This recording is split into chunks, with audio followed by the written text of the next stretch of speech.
Näkymätön tappaja divetymonoksidi on väritön, hajuton, mauton ja tappaa lukemattomia tuhansia ihmisiä vuosittain.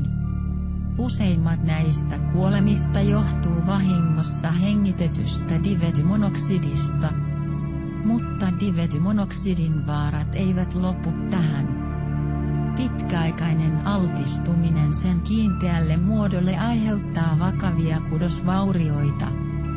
Oireita divetymonoksidin nauttimisesta voi olla liiallinen hikoilu ja virtsaaminen sekä mahdollisesti turvotuksen tunne, pahoinvointi, oksentelu ja kehon elektrolyyttitasapainon häiriöt. Aine aiheuttaa vahvaa riippuvuutta ja lopettamisen aiheuttaman vieroitusoireena on varma kuolema.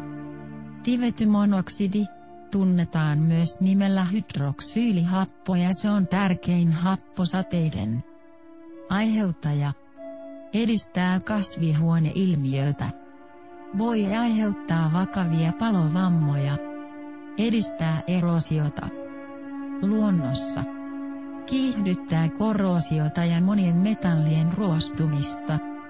Voi aiheuttaa häiriöitä sähkölaitteissa sekä laskea auton jarrujen tehokkuutta. On löydetty usein kuolemaan johtavista syöpäkasvaimista. Saastuminen on saavuttamassa epidemian mittasuhteet. Divetymonoksidia on nykypäivänä todettu löytyvän lähes jokaisesta joesta, järvestä ja vesivarannoista Amerikassa. Saastuminen on kuitenkin maailmanlaajuista. Ja kontaminaatioita on löydetty jopa Antarktiksen jäästä.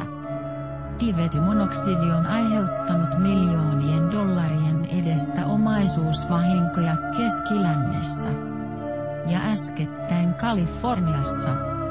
Vaarasta huolimatta, divetymonoksidia käytetään usein teollisuuden liuottimena ja jäähdytysnesteenä vaahtomuovin tuotannossa palonestoaineena monissa julmissa eläinkokeissa tuholaistorjunta-aineiden levittämisen apuna. Edes lopputuotteen pesu ei poista kontaminaatiota lisäaineena tietyissä roskaruuissa ja muissa ruokatuotteissa. Tehtaat laskevat divetymonoksidijätteitä jokiin ja mereen. Eikä asialle voida tehdä mitään, koska tämä käytäntö on edelleen laillista. Vaikutus luontoon on äärimmäinen, eikä meillä ole siihen enää varaa. Kauhu on pysäytettävä. Yhdysvaltain hallitus on kieltäytynyt asettamasta laittomaksi aineen tuottamisen, jakelun ja käytön, koska se on tärkeää kansakunnan taloudelliselle terveydelle.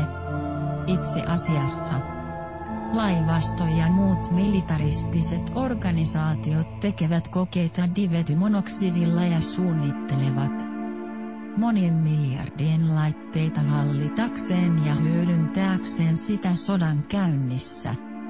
Sadat armeijan tutkimuskeskukset vastaan ottavat sitä hurjia määriä hienostuneen maanalaisen jakeluverkoston kautta. Monet varastoivat sitä myöhempää käyttöä varten. Vielä ei ole liian myöhäistä. Toimi nyt estääksesi saastumisen. Etsi lisää tietoa tästä vaarallisesta kemikaalista. Mitä sinä et tiedä, voi vahingoittaa sinua ja muita ympäri maailman.